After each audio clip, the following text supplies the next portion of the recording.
धन्वन्तराय नमः भास्कराय नमः। आज हामी रुगाखोकी ज्वरो यस्ता विषयमा कुरा गर्दैछौँ। यो वसन्तको समयमा रुगाखोकी ज्वरो धेरै देखा परिरहेको छ र ज्वरो आउन साथ विशेष गरी साना बालबालिकाले ज्वरो आयो भने अभिभावकहरू धेरै आत्तिनुहुन्छ। तर वास्तवमा भन्यो भने यो ज्वरो भन्ने चिज हामीलाई सहयोग गर्न आएको हो, यो हामीले बुझ्नुपर्ने कुरा छ। किनभने ज्वरोले जुन कीटाणु विषाणुहरू जुन हामीलाई ज्वरो लगाउने कारणहरूमध्येमा धेरै महत्त्वपूर्ण कारणहरू हुन्, तिनीहरूलाई निर्मूल पार्न, तिनीहरूको लागि वृद्धि हुन नदिनलाई ज्वरोको ठुलो भूमिका रहन्छ। तर ज्वरो आयो भने ज्वरो कसरी घटाउने, कति छिटो घटाउन सकिएला भन्ने कुरामा नै धेरै मान्छे चिन्तित भइरहेको देखिन्छ। यसलाई फिभर फोबिया भन्ने पनि पश्चिमीहरूले नाम दिएको छन्। वास्तवमा ज्वरो डराउनु पर्ने कारण केही छैन। ज्वरो 81 आएको ज्वरो 103 104 डिग्री आयो भने पनि त्यसमा आत्तिहाल्नुपर्ने, डराउनु पर्ने कारण छैन। साधारणतया त्यो एक किसिमको उच्च ज्वरोले झन् छिटो कीटाणु विषाणुलाई नियन्त्रण गर्ने काम गर्न सक्छ। तर हामीले मुख्य कुरा के विचार गर्नुपर्छ भने यो ज्वरो आएको बेलामा हामीलाई कति पसिना धेरै आउन सक्छ। विशेष गरी अब बिस्तारै गर्मी बढ्दैछ दिउँसोको समयमा, बिहान बेलुका चिसो हुन सक्छ। तर दिउँसोको समयमा, राति सुतेको समयमा धेरै लुगा ओढेर, सिरक ओढेर सुत्दाखेरि यत्तिकै पनि अरूलाई पनि बढी पसिना आउन सक्छ भने ज्वरो घटेको बेलामा 81 धेरै पसिना आउँछ र अरू बेलामा पनि थाहा नभइकन छालाबाट धेरै पानी, हाम्रो लवण तत्त्वहरू खेर जान्छ। त्यस हुनाले ज्वरो आएको बेलामा हामीले विशेष गरी यो पानी शरीरबाट कम नहोस्, लवण तत्त्वहरू कम नहोस् भनेर झोलिलो कुराहरू, त्यो पनि विशेष गरी बजारको झोलिलो कुरा होइन, त्यो विषाक्त चिजहरू हुन्। वास्तवमा बजारमा पाइने फलफुलको रस भनेर पाइने रसहरू त स्वस्थ व्यक्तिहरूलाई पनि खान कति पनि उपयुक्त छैन। त्यो ज्वरो आएको, रुगाखोकी लागेको बिरामीहरूलाई त झन् त्यो उपयुक्त हुने कुरै भएन।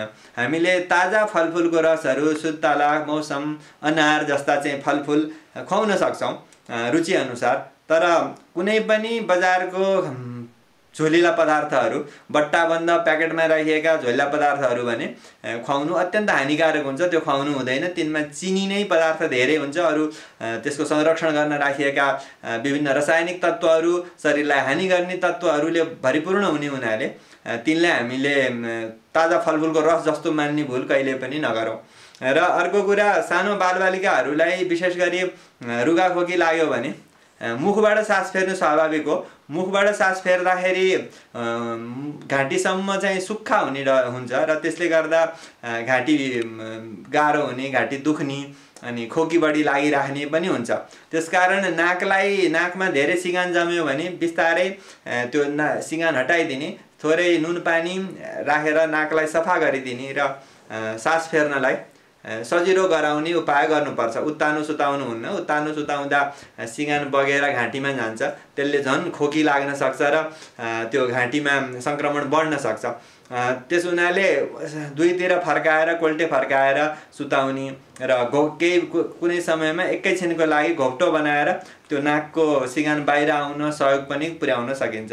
र घरायसी उपचारहरू साधारणतया रुगाखोकीमा धेरै सहयोगी हुन्छन्। जस्तो हामीले परम्परागत रूपमा घर घरमा तुलसी मठ हुन्छ। हाम्रो तुलसी मठमा भएको तुलसीको पातहरू अब हामीले सुकाएर त्यसलाई अरू तुलसीको ताजा पात नपाइने समयमा पनि प्रयोग गर्न सकिन्छ। र ताजा पात हुने समयमा चाहिँ 4-5 वटा पात झिकेर त्यसलाई पखालेर त्यो निचरेर त्यसमा अदुवाको रस र तुलसीको रस मिसाएर मह चटाउनु गर्ने भने यो रुगाखोकीमा धेरै राम्रो सहयोग पुग्छ। यदि धेरै उच्च ज्वरो छ भने हल्का पानीको पट्टी लगाइदिने काम गर्न सकिन्छ बाह्य रूपमा सहयोग गर्नको लागि। तर सुरुमा ज्वरो घटाउनको लागि प्रयास गर्नु, अथवा विशेष गरी अहिले हाम्रो चलन चल्तीमा जुन प्यारासिटामोल, सिटामोल भन्छन् सामान्यतया, त्यो खुवाइदिइहाल्ने चलन छ। त्यसले धेरै किसिमले हानि मात्रै गर्छ। जस्तै यो सिटामोल भन्ने चिज जुन रासायनिक पदार्थ हो, हामीले एसिटामिनोफेन अथवा N-acetyl-p-aminophenoल पनि भन्छौँ। यसले हाम्रो शरीरमा भएको अत्यन्तै महत्त्वपूर्ण ग्लुटाथायोन भन्ने, जसलाई हामी एन्टिअक्सिडेन्ट अथवा सामान्य भाषामा भन्दाखेरि जथाभावी हाम्रो कोष र तन्तुहरूलाई हानि हुन नदिनलाई बचाउनलाई बनेको तत्त्व भन्ने बुझौँ। एन्टिअक्सिडेन्ट भनेको यो अत्यन्त महत्त्वपूर्ण एन्टिअक्सिडेन्ट अर्थात् जलाउन नदिने, जस्तो भनौँ न भान्सामा हामी आगो लाग्यो, पकाउने ठाउँमा मात्रै आगो लाग्यो भने ठिक छ, तर त्यो आगो जताततै फैल्यो भने त त्यसले हानि मात्रै गर्छ। त्यसबाट बचाउनको लागि बनाएको तत्त्वमध्येको ग्लुटाथायोन भन्ने तत्त्व छ। त्यो ग्लुटाथायोनलाई यो सिटामोलले सामान्य मात्रामा, उच्च मात्रामा खाँदा त यसले ग्लुटाथायोनलाई धेरै नै कमी गराइदिन्छ। सामान्य मात्रामा दिँदा नै पनि यो ग्लुटाथायोन भन्ने तत्त्वलाई धेरै घटाउन सक्ने हुनाले थप यो ज्वरोको लाभ हुन पनि नदिने र हाम्रो ग्लुटाथायोन तत्त्वलाई पदार्थलाई धेरैमा घटाइदिन सक्ने हुनाले दुवै किसिमले यो हानिकारक मात्रै छ। र ज्वरो घटेर एकछिन पसिना आएर एकछिन शान्ति जस्तो भए पनि वास्तवमा त्यो ज्वरोले गर्नुपर्ने कामहरू, हाम्रो सेता रक्तकोषहरू, हाम्रो शरीरमा प्रतिरोधी वस्तुहरू जसलाई एन्टिबडी भन्ने गर्छन्, बनाउनमा सहयोग गर्न आएको ज्वरो घटाएर हामीलाई एकछिन सजिलो जस्तो लागे पनि त्यो भ्रम हो। त्यसले वास्तवमा भन्ने हो भने बिरामीलाई सहयोग गर्नुको सट्टा एकछिन सहयोग गर्न सक्छ, सजिलो लाग्न सक्छ, तर वास्तवमा सहयोग गर्दैन र विभिन्न खालका सङ्क्रमणहरूमा सिकिस्त हुने र लामो समयसम्म सन्चो नहुनुमा कारण त्यो ज्वरोलाई छिटो डराउनु, ज्वरोलाई सुरुमै यस्ता सिटामोल, प्यारासिटामोल जस्ता औषधि खुवाएर घटाउन खोज्नु चाहिँ एउटा प्रमुख कारणमध्येको एउटा कारण हो। अर्को कारण ज्वरोमा हाम्रो साधारणतया कति मान्छेलाई चाहिँ भोक राम्रै लागिरहेको हुन्छ, त्यस बेलामा हामीले साधारण घरका ताजा खाना खाँदाखेरि खासै धेरै समस्या पर्दैन। तर जुन खालको ज्वरोमा भोक धेरै कम भएको छ, भोक लागेको छैन, त्यो बेलामा हामीले के बुझ्नुपर्छ भने हाम्रो शरीरले नै हामीलाई यो सन्देश दिन खोजेको छ कि मेरो पाचन प्रणालीलाई विश्राम दिनु पर्यो र मैले अरू काम गर्न पाउनु पर्यो, यो सङ्क्रमणबाट मुक्त गराउनको लागि मैले अरू काम गर्न खोजेको छु, त्यस हुनाले यो खानेकुरा बन्द गराऊ भनेर शरीरले दिएको सन्देशलाई हामीले बुझ्नु पर्यो। र त्यो शरीरले दिएको सन्देश बुझेर तरल पदार्थहरू सजिलोसित पच्ने, जस्तो हाम्रो मुङको जाउलोहरू थोरै थोरै खुवाउने चलन छ, त्यो अत्यन्तै राम्रो चलन हो, किनभने त्यसमा सजिलोसित पच्ने चिजहरू हुन्छन्, शरीरलाई आवश्यक अत्यावश्यक तत्त्व, तर हामीले पचाउनको लागि विशेष परिश्रम गर्नु नपर्ने। तर त्यस्तै चिज पनि धेरै कोचाएर धेरै खान खुवाउनु राम्रो होइन। र साधारणतया सामान्य स्वास्थ्य भएका, धेरै दुब्ला पातला नभएका गर्भिणी, वृद्ध, बालकहरू बाहेक अरूले चाहिँ यसरी 81 आएको ज्वरोमा यदि भोक छैन भने एकदम तरल पदार्थ मात्रै खाएर, जसलाई हामी सामान्यतया लङ्घन भन्ने गर्छौँ, लङ्घनका विभिन्न प्रकार मध्येमा लघु भोजन अत्यन्त थोरै खानु अथवा चाहिँ झोलिलो पदार्थ, झोल पानी मात्रै खानु एउटा तरिका हो। त्यसले हाम्रो शरीरलाई सहयोग गर्छ। वास्तवमा यो पाचन प्रणालीमा धेरै शक्ति खेर जान्छ। पाचन प्रणालीलाई यदि हामीले खाइराखेर त्यो पनि पच्न गाह्रो चिजहरू खाइराख्यौँ भने पाचन प्रणालीलाई सजिलो हुँदैन, धेरै शक्ति त्यसमा जान्छ र हाम्रो शरीर वास्तवमा भन्ने हो भने भित्री रूपमा हेर्दा त्यो रोगसित लड्नको लागि कमजोर बन्छ।